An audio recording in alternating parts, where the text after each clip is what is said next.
Hello,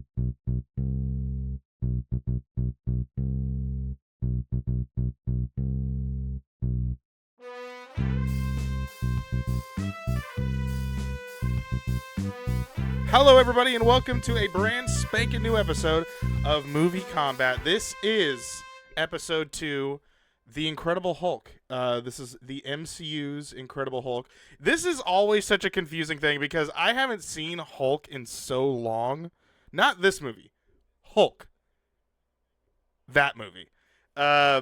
Because that movie is so garbage, I can't even subject myself into sitting in front of a monitor, a screen, a TV of some sort in some way,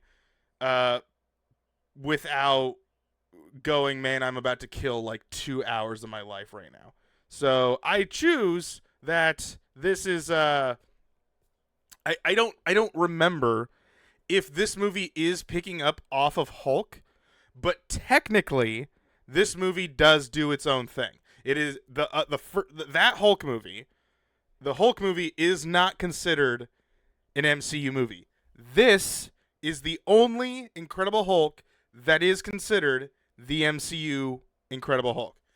Now, it is played by Edward Norton, which is not Mark Ruffalo, who is the person that plays Hulk.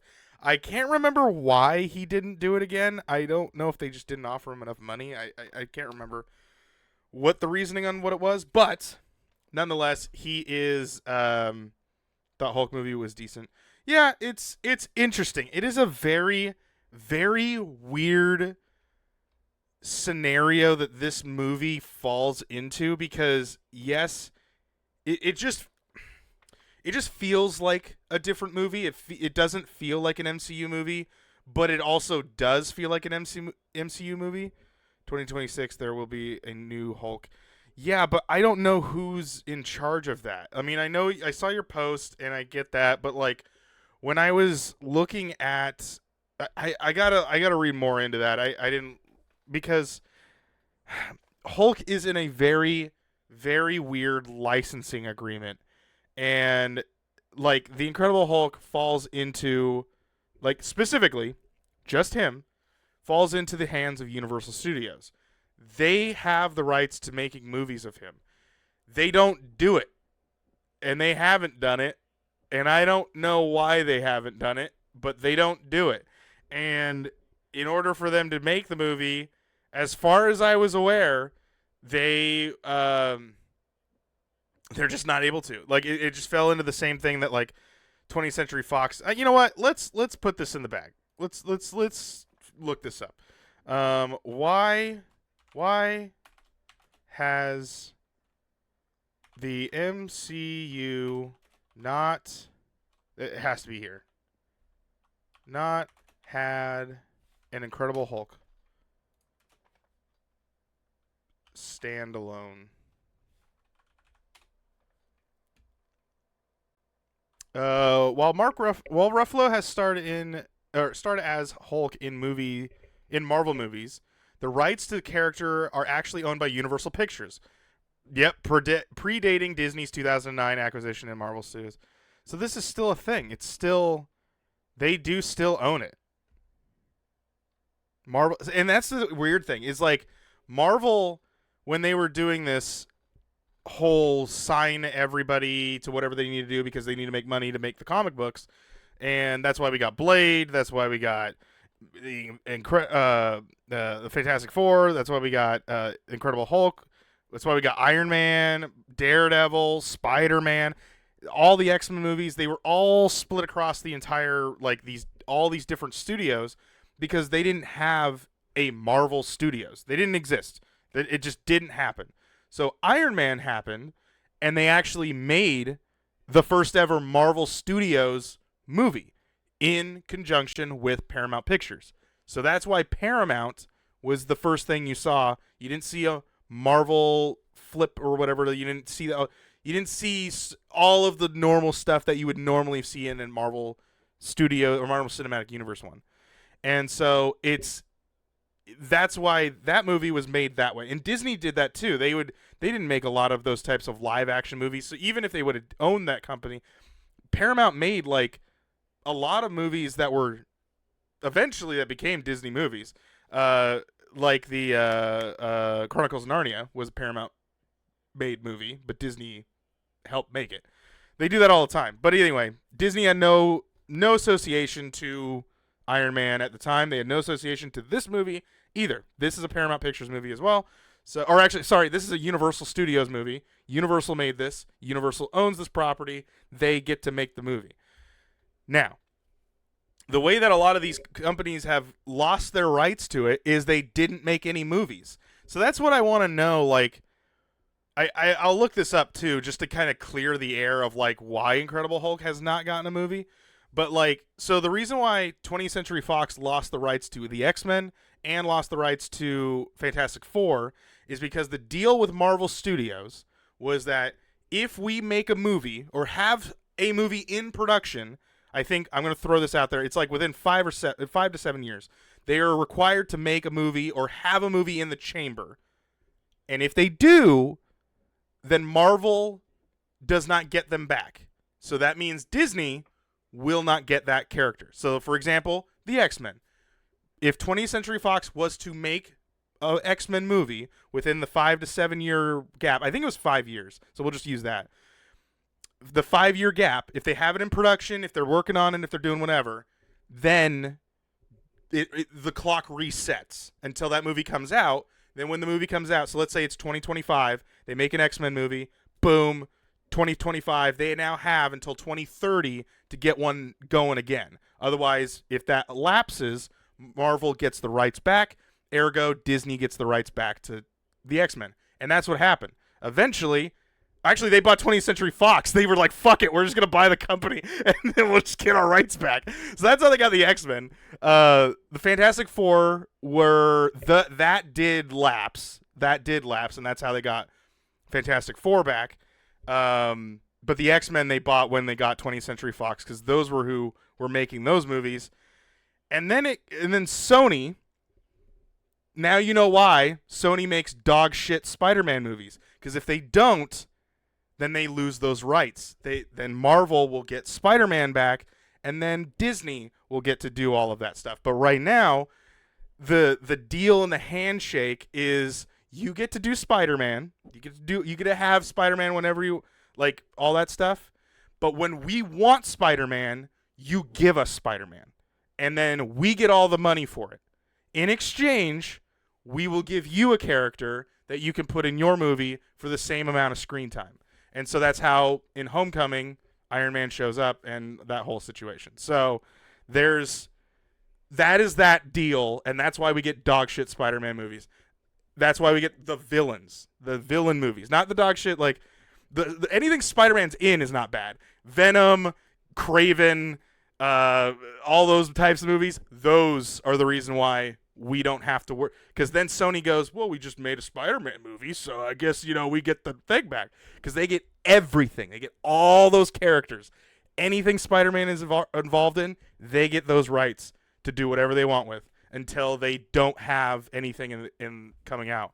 And so that's why this Spider-Man movie has been cooking for so long. It's because then they put out a few crappy movies, and then it pushes you along. You're the idiot that gets to go see it, and they take the money away from you. So that's how that works. They do not get the rights to Nick Fury because Nick Fury is a part of like S.H.I.E.L.D. So he's like his own thing. But yeah. But they have the rights to like Spider-Man, Venom, like any Spider-Man and anything that is like a villain or a character, a part of his universe that is in his comic book. Sony gets it. And they have really extensive rights to that because they put them in video games. They have exclusive rights to that kind of stuff. So it's like there's a lot of stuff that they signed with Marvel long ago that gave them these rights to having Spider-Man for so long. But I don't know if the 5-year deal is exactly how they have it set up.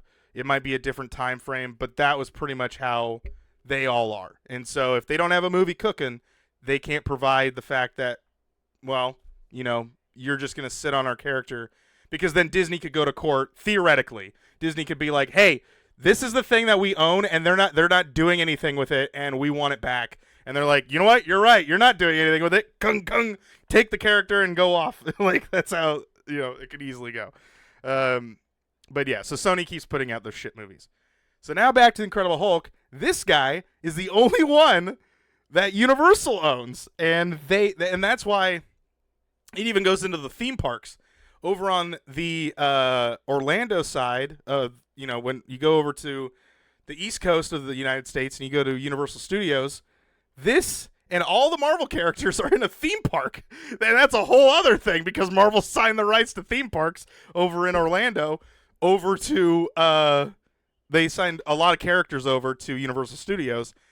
And so Disney can't do anything to like make Marvel things. They can't even sell the merch, I don't think. They can only sell specific merch.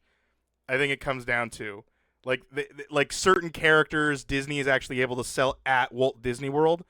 But other than that, like I think there's specific ones they cannot sell. And then when you go over to Disneyland, they sell all of it. There's like a Marvel campus, they actually call it. There's like a whole section of California Adventure that's just all Marvel stuff. So yeah, it's a whole Marvel is such a weird legal wormhole, and it's been around since this started popping off. Because now, why would you give up these characters? They make so much money. But I don't know why the. Okay, so I'm curious to know this. What is the Incredible Hulk Universal deal?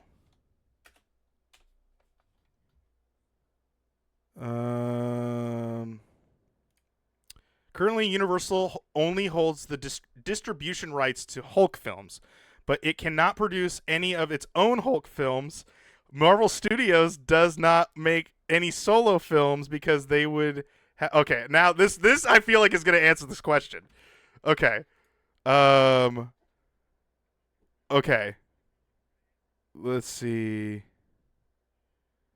Okay, this guy has like 321. Oh no. Okay, so this one answers. He seems pretty reputable. So Marvel Entertainment sold. This is on Quora, and then someone answered this. So take it for what you will, but it looks legit. Marvel Entertainment sold the film rights to many other of its characters in the 90s and early 2000s because the company was having financial. They were having financial trouble and trying to avoid bankruptcy. Universal acquired the film rights to the Hulk character in 1990, while Sony acquired the film and television rights to Spider-Man in 1999. Universal also acquired the theme park rights east of the Mississippi, which is so weird. That's specific for many of the Marvel characters of the mid-1990s. Currently, Universal holds the distribution rights to Hulk films, but it cannot produce any of the Hulk films. Marvel Studios does not make any solo Hulk films because they would have to be distributed by Universal. As for Sony, they do hire Marvel Studios to produce its Tom Holland Spider-Man films, and in return, Sony gave the Spider-Man television rights for productions less than 45 minutes long back to Marvel. Okay, so that's another thing. Because so when Iron Man shows up in so when Spider-Man shows up in a Marvel Cinematic Universe movie, he only has 45 minutes on screen. He cannot over exceed that. He can only be on screen for 45 minutes, and then in return, they usually will give another character to Sony so that they could use it. And then this whole thing, this is so petty. So Universal can't make a Marvel movie. They just can't do it. They can't make it. They're not allowed to. They can't make a Marvel movie. In order for them to do it, but they are the only ones that can produce the movie. So Marvel Studios, which is owned by Disney, doesn't want to have Universal's name on the movie because then they have to get a cut. And so they're just like, we own the Hulk anyway. We can't make any like Hulk movies, but we can do we can do stuff with him. So they just put him in stuff. They just put him in Avengers or put him in an Iron Man movie or put him in a Captain America movie because then they're like, well, The Hulk still exists. We own the rights to the Incredible Hulk. We just don't want to make a movie because then we got to pay Universal for it. That's so. Oh man, what a like loopy way to do it. It's so petty though, because because like I said, the deal with Sony is like, yes, you can use Spider-Man, but we want your guy. So if we want a guy and you take Spider-Man from us for 45 minutes, we want your guy for 45 minutes, and then we're good. We don't care. We don't care about it. We don't want. Then we can slap our name on it when we do a Spider-Man movie, and then you financially gain stuff because you're not paying us. Because that's the thing. Marvel doesn't pay Sony anytime they use Spider-Man. They just have to return the favor. So you scratch my back, I'll scratch your situation. And then, therefore, they just kind of keep going with it. So, yeah. Not that Marvel still owns many... now that Marvel still owns... Oh, what is this? This guy wrote something weird. Not that Marvel still owns many of the rights for Hulk and Spider-Man characters, comic book rights, merchandise rights, theme park rights west of the Mississippi, and so on. So they do own these things. They do own the comic books, like anything Hulk's in. Like, Universal does not... The only thing Universal has that is him is these standalone movies. That's it. They just have the production rights to it.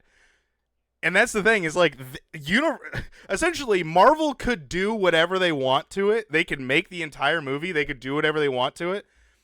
Universal's name has to get slapped on it. They have to produce the movie. It's their studio. They own it. They have to sign the rights to it, and that's all. Like, even if Marvel was like, we'll make the entire movie for you. Which they won't, because obviously Disney's going to be like, well, if we're making an entire movie for this stupid character, you better be damn well paying us. So, yeah, it's so weird. And this guy continues on. It would be possible for Marvel or its parent company, Disney, to acquire the remaining rights to Spider-Man, Hulk from Sony and Universal if those two companies agreed to sell those rights to at a price that Disney is willing to pay. But since Spider-Man is one of Sony's few successful film franchises that possibly won't be anytime soon, as for Universal, they might be willing to trade Hulk distribution rights to Disney for something that Universal really wants, but that Disney has, but isn't practically or particularly interested in. And that's the thing is like, what does Disney have that Universal wants? Like, they're kind of two different production studios. So for them to do something like that, it's kind of a thing of like Universal has a lot of very successful franchises. Like Fast and the Furious is one of the most successful franchises, whether you like it or not. It is globally, weirdly enough, very successful. Then you have they just partnered. I think they bought Blumhouse. So, like, all of those Blumhouse movies that are coming out, Universal gets a cut of those. So, there's a lot that Universal really kind of, they own, and they are fine. They don't need anything from Disney, which puts this in a very bad situation for Disney because they can't trade them anything. So, it's like, if a guy has fish and you want fish, and you're like, I'm willing to trade you everything I own. And the guy goes, yeah, but I don't want anything. And then it's like, well, damn, man, I want a fish. So it's really funny of just, that's just where the Hulk sits. So now that we've spent 35 minutes talking about it, let's go into the movie. The Incredible Hulk, which starred Edward Norton as Bruce Banner, as the Incredible Hulk. This movie is, it's hard to really, like, emotionally attach yourself, especially when Edward Norton gets immediately recast. Immediately recast. He does not do anything other than this movie. All of these characters, two of these characters return. Tim Roth's character, who plays eventually the Abomination. Abomination shows up again. He's in the MCU. He's appeared more times than Edward Norton has as Bruce Banner. And then you have, what do you call it? Oh, William Hurt, who plays the General.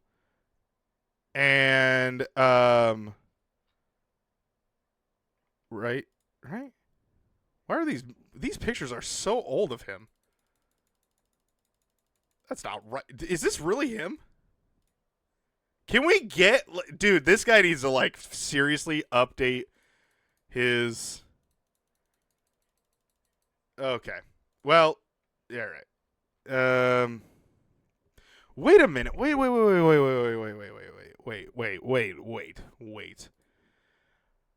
Hold the phone. Is he okay? So he plays General Thunderbolt Ross in this movie. So he plays the general. Has he been wait, did he passed away, didn't he? Yeah, that's right. That's right. That's right. Okay. I was like, "Wait a minute. There's something about this that I'm trying to put together." Okay. So to get you into the thought of what I was doing. So Captain America, the new one that's coming out here, I don't know when you're listening to this. It could be a year from now and whatever. Captain America Brave New World is coming out in February, and there is a character in there called Thaddeus Thunderbolt Ross, who Harrison Ford is playing. And and to me, I was like, wait a minute, I know who that is. And then I'm like, oh, that's this character. So the general in this movie is now Harrison Ford. Now, you might be wondering why the recast. Unfortunately, William Hurt did pass away back in 2022, so that is why they needed to recast. And with the movie The Thunderbolts coming out in some time of 2025, we are going to be getting, it's going to be, you can't not have that character around. So that character has been recast. It has been recast as Harrison Ford as of the new Captain America movie. That's why we have. Okay, that's why we're always. Because I was wondering too. I was like, who the hell is he playing? Like, what is this character? It's the general that we had in this movie, and he's been in several other movies, but this is that one. And then he passed away in 2022, and then we need a recast, and now we have Harrison Ford. Okay, we're here, we're there, we are everywhere. Okay, back to this movie, The Incredible Hulk. Okay, there is a lot with this that I don't know. It's yeah. Whereas Iron Man, you can watch all the time, right? It's always fun to go back to watch where the MCU started. This movie is kind of just a, if you like the Hulk, and that's kind of it. I will say the fight sequence between the Hulk and Abomination is really cool and is a definite big point bonus that this movie does have. So I will give it that. The story is a little meh.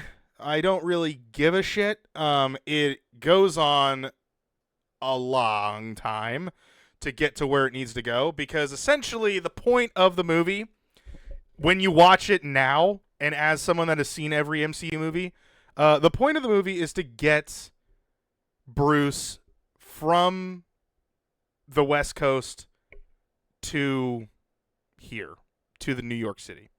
That's kind of where as I like stood back to kind of establish the situation, that's kind of what the movie's about. And they do have a plot. It's to and it's also to cure him of the Hulk. Yeah. That's the connecting, that's the string to get you there. They have the point. They're like, all right, he's down here in like, where do they say, Mexico? I would assume he's in Mexico. Some, Latin area of wherever, whether he's in South America. Brazil. Okay, so he's in some Portuguese area. So anyway, so they had to get him, that dot, to New York. That was kind of where they needed him to go because they need the Avengers to come together. So you have to wrap a story around to get him there. Is the story bad? No. Not bad. It's just, it kind of goes on for a little bit. And I feel like this is, of the phase one, it's one of the weaker ones. I wouldn't say it's the weakest. Because I'm going to have to, I haven't seen Thor in a long time. And there's kind of a reason why I left it behind. And Dark World is almost scary enough to rewatch. But anyway, we'll get there. But this is one of those movies that it's like, is it like enjoyable to watch? Yeah, yeah, yeah. Does it hold the test of time? Not really. There's a lot of like CGI that looks shit. When he was in the chair, it is not good. He is You have a lot of nostalgia with the movie. And that's the thing is my brother loves the Hulk movie. He knew the general when he showed up in one of like cuz there's like a slew of movies where the general is not in and then eventually he just like shows up again and then my brother was like, "Oh, that's what's his face from the Incredible Hulk." And I'm like, "What?" Because at that point it'd been like 8 years since I hadn't seen him, and I'm like, "Oh yeah, that's who that is." Okay, so he does like the movie, and the action part when the Hulk is on screen, fantastic. I love it. It's a great Hulk movie. It is not a good Bruce Banner movie. Like, and I don't really know how you do that character. I've not really read a lot of Hulk comics to know really if I mean, I don't know. It's kind of weird of just where it kind of like this movie does a lot without telling you jack shit all. Like they don't do really anything in the movie. He goes to try and cure himself and he fails. He's unsuccessful with doing that. The only thing that well, actually, we don't even know if he actually can do it still, is control the Hulk. By the end of the movie, the only thing we know that he could do is he can trigger him. That's it. So that's the only thing that we know he could do by the end of the movie. And he can also kind of calm himself down, I guess, but he still is freaking out while he's doing that, so it's whatever. But really, the movie doesn't do a lot for the Hulk, and this character unfortunately has fallen into that. A lot of people like make fun of the Russo brothers for nerfing the Hulk, and why has the Hulk not been like a big part of the Avengers, or why has he not been this grand scheme in recent films? And it's like, I mean, I don't know. It is hard because he doesn't get standalone movies. He doesn't get that motion of being a character and also like expanding on who that character is. The most exposition that we get for him is unfortunately in fucking She-Hulk, which is just god awful of a television show, because then you actually hear him talk about how like of all of his loss and how he has suffered through that and how he's like been able to handle it and how he's been able to control it, so like it's a different pain that he's experiencing versus She-Hulk's experience. So it's let's see here. Let me cut off. It's related on Betty Ross and how he calms down. Yeah, exactly. Abomination isn't even Hulk's main villain, just the most well-known one. And that's the thing too. Yeah, I mean, same with like Venom. Venom isn't really. He's not the villain that we've been like taught from the movies. He's an anti-hero, so it's a very murky water. Like the most recent Venom movies have kind of dove into that a little bit as the lethal protector, but because Venom eventually does have like with Eddie Brock, he's that. Though when Venom does take over some other people, he is a mass murderer, so it's a matter of who he touches and whatever. Point being, Hulk's main villain is the leader who was Mr. Blue in this movie. Yeah. We'll get to that eventually. He's considered an anti-hero because anti-heroes like well, okay. Is Venom an anti-hero?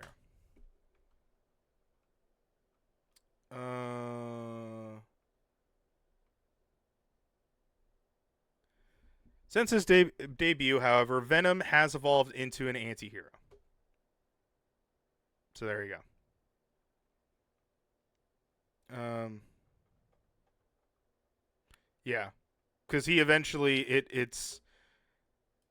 he is bad, and then he eventually goes into. But yeah, it mainly comes down to, is he willing to kill to save someone? That's kind of where it goes into an anti-hero. Whereas you can go anti-villain is more of like I don't know. I don't even know. Anti-villain doesn't get thrown around. I was gonna say Peacemaker, but I mean Peacemaker's still a pretty stupid asshole, so I don't really know. Venom always has a consciousness. It's a living symbiote. Like Venom is a thing. It's an alien. He descended off of a thing. Like he may be goo in like Spider-Man 3, but he is an actual like thing, creature. He's a parasite and he takes over somebody's body.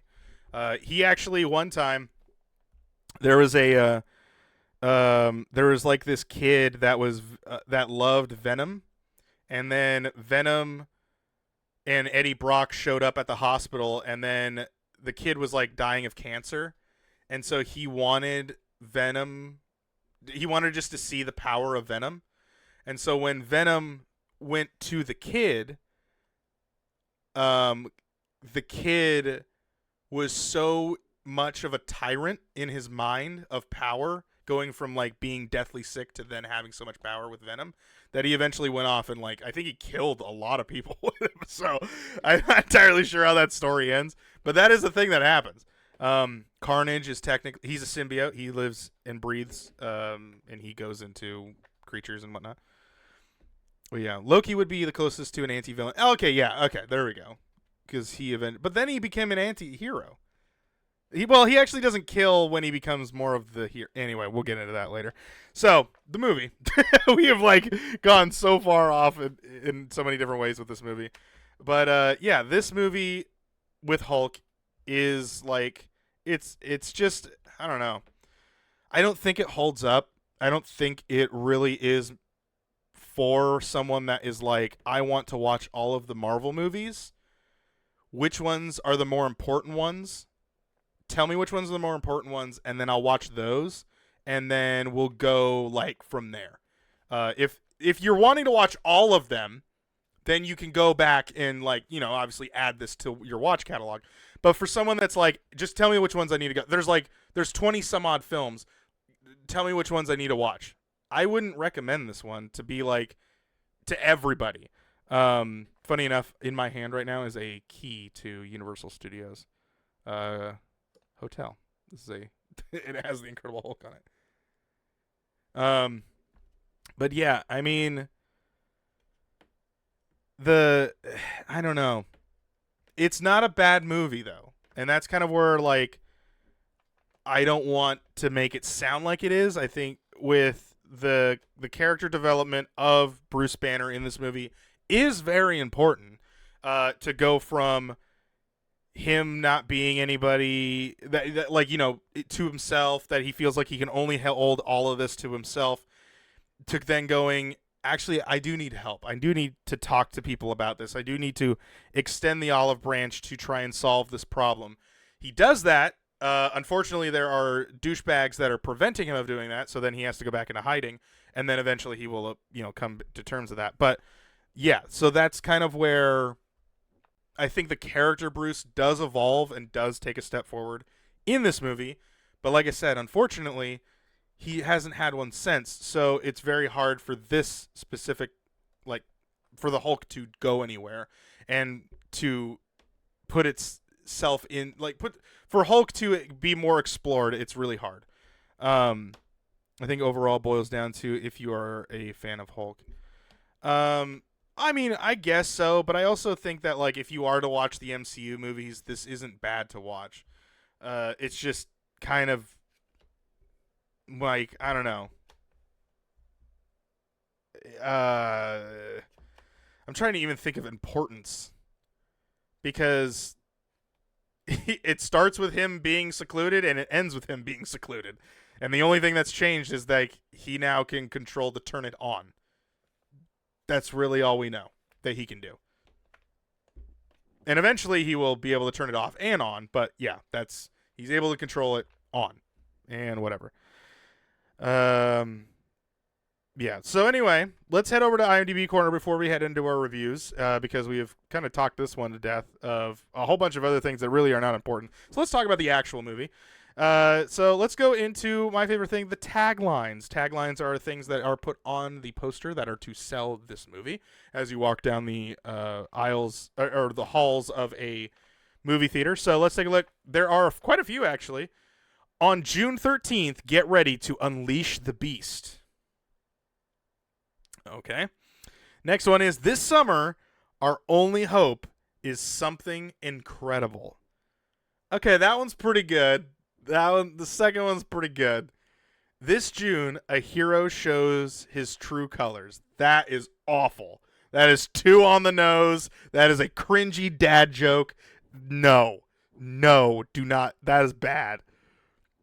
You'll like him when he's angry. That is even worse. It's like, I do not like that one. I think the second one, this summer, our only hope is something incredible. It's just used. It's balanced a little bit better. The true colors that you'll like him when he's angry. Bad. Yeah, it's too straight to the point. Bad. Okay. You won't like me when I'm angry. Exactly.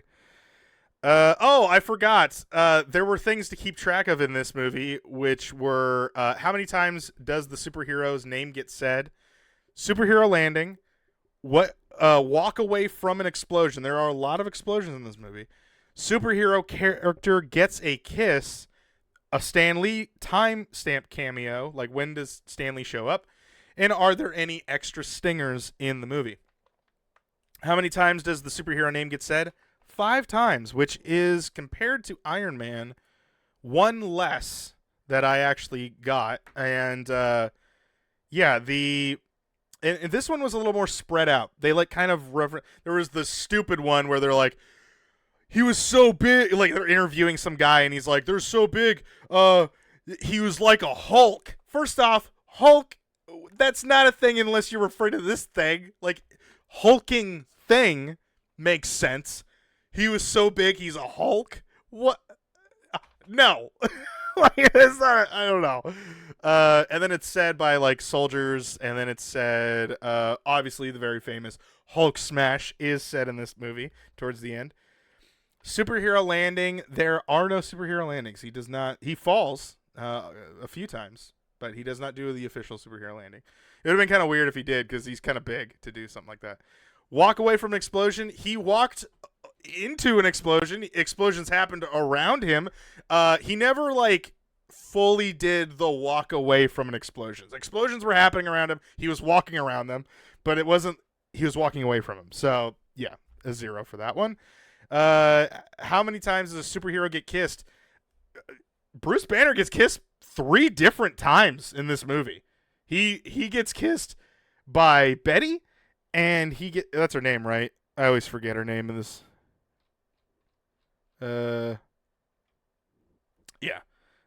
So yeah, he gets kissed by Betty twice, and then he also gets kissed by the Brazilian gal that is like his neighbor. He kisses her. So I counted that. I don't count how many times he got kissed. It's just the moments that he got kissed. Stan Lee's cameo happens very early on, 13 minutes in. The 13-minute timestamp, boom, you can catch him there. And that's where he is. That's where he is. He's very early on. You're close. Only one time. Stan Lee only ever shows up once. Yeah, he shows up drinking a soda and then dies of radiation poisoning, which is very sad.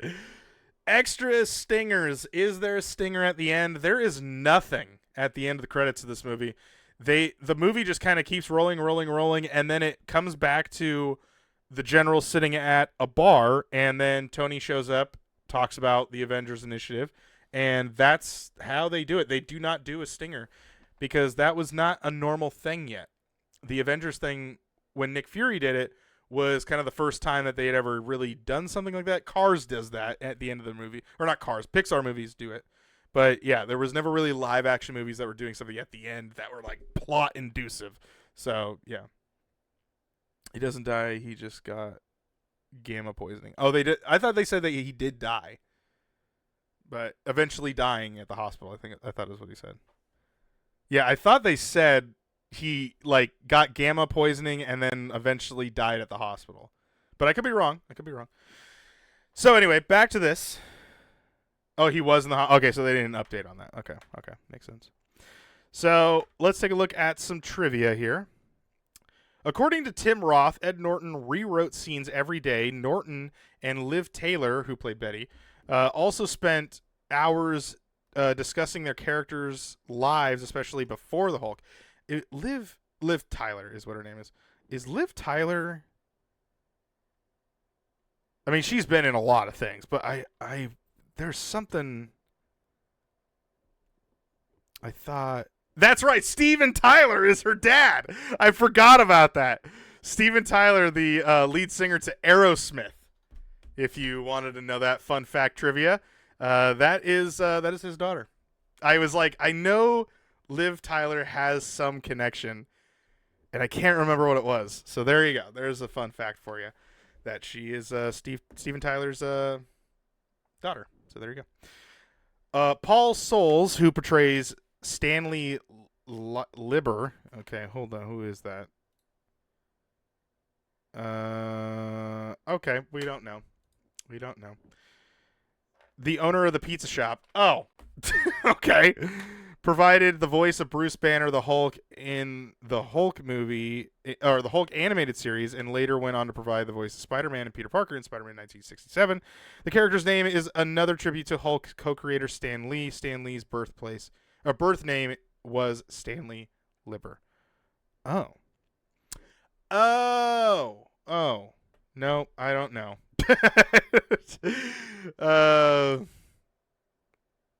Yeah. I'm not gonna read this next one because that one is a spoiler for later movies. And Liv Tyler accepted her role without reading the script. She just wanted to be in the movie. So good on her.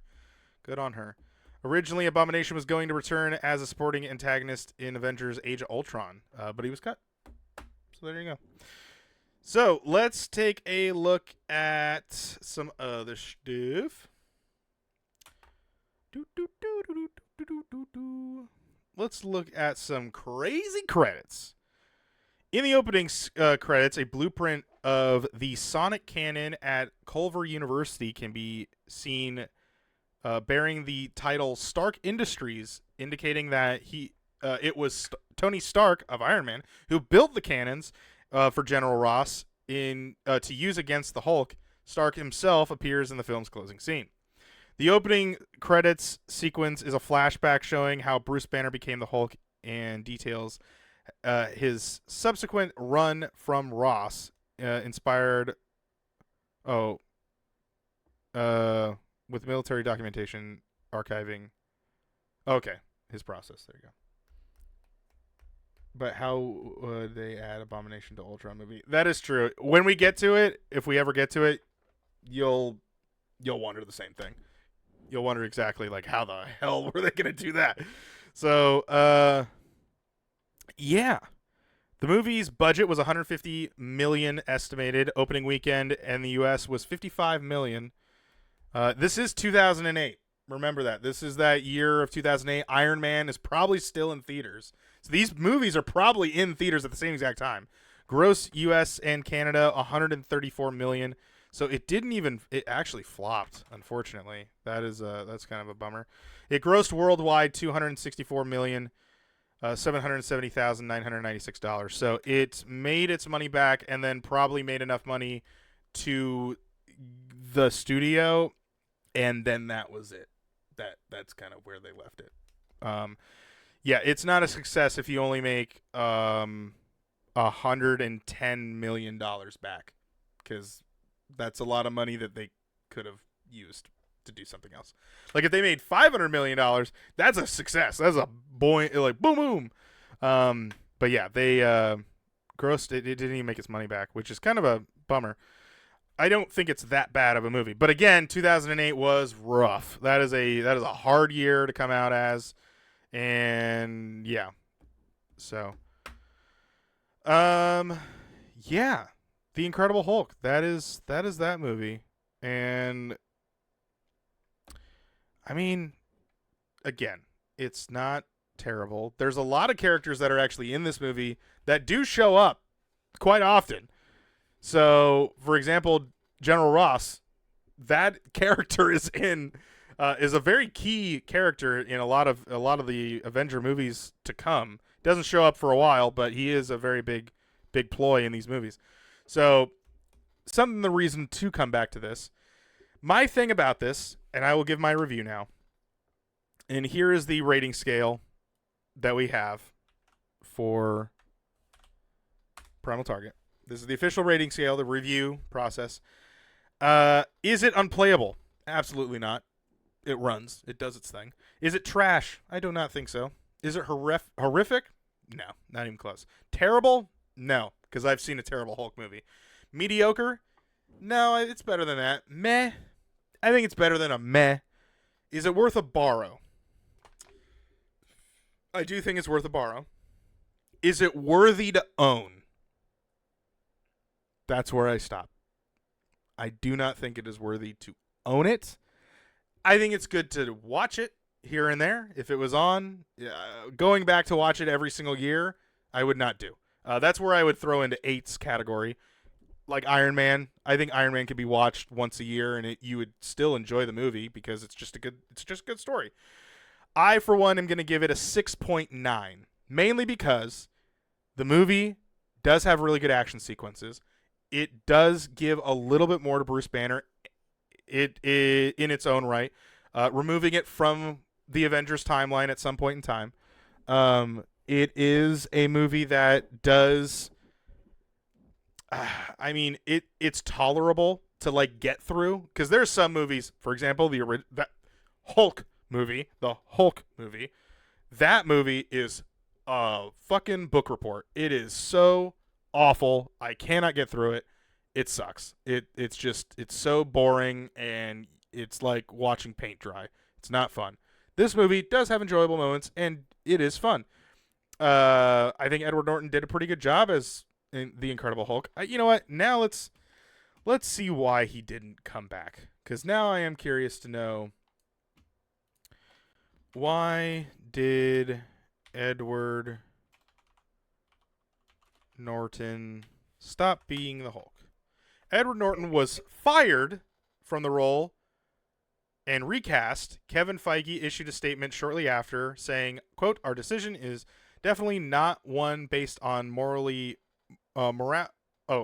monetary factors, but instead rooted in the need for an actor who embodies the creativity and collaborative spirit of our talented cast members." What the hell does that mean? Edward Norton was dropped from playing Dr. Bruce Banner only after one film because he was considered very difficult to work with. He originally was set to return as the character in the original Avengers film, but then was later announced that his role was recast. All right, well, there you go. I guess that's he was kind of a tool bag, and they just decided, hey, you know what? We don't need you. We can get someone else. We do not need you in this movie. So there you go. So like I said, I'm going to give it a 6.9. I don't think it's quite... I think it's borrow the movie. If you were like doing the exact same thing we're doing, I want to watch all the Avengers movies, boom. That is your reason to why. You wouldn't buy it. I bought it because I owned these movies before Disney Plus came out. But yeah, that's I would probably still buy it just because I am a Marvel fan. But the thing is, aside from that, I don't think like a normal everyday goer movie watcher is probably gonna want to own the movie. They'll just go to Disney Plus or find it on a streaming service. So that is just how it is. It's nothing really a shot to the like what, I don't know. It's just hard to watch it sometimes. I do think it's one of the weaker ones of the Marvel Cinematic Universe too. So, but a movie aside, because that's why I can hear people going, well, you can't review the movie of stuff that hasn't happened yet because the stuff hadn't happened yet. You can't just review it. You just talk about the one movie and quit talking about the other movies. It's like, yeah, I know, but at the end of it, like going back and watching this movie, it's yeah, it's all right. It's better than meh, but I definitely think it's worth a watch. 6.9. All right, so we got an 8.5 and a 6. So let's go with the calculator. And let's get the actual, what that review would be. So 8.5 plus 6 divided by 2. That is a 7.3 rounded up. So we're going to give it a 7.3 as the official review from the PT Nation. So 7.3, which is, I think that's pretty respectable. That's pretty respectable. A 7.3.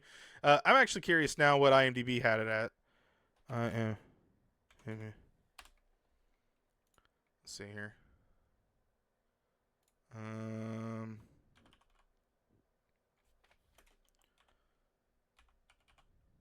my god. I gotta type the whole damn thing.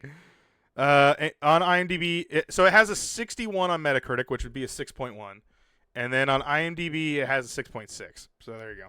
But yeah, so for our review, what did I say? 7.3, 7.3 for the PT Nation is actually pretty good for that review. And then for me, for the official PT score, it is a 6.9. So that is going to be it here for this episode of MovieKombat. We will continue the stream here on twitch.tv/Primal_Target. But for those that are just watching on YouTube, you guys will be getting off the train here. Make sure you guys do your guys' next homework, because your next homework assignment is going to be Iron Man 2. We're back to Iron Man. We missed him for 1 week, and he's back for another.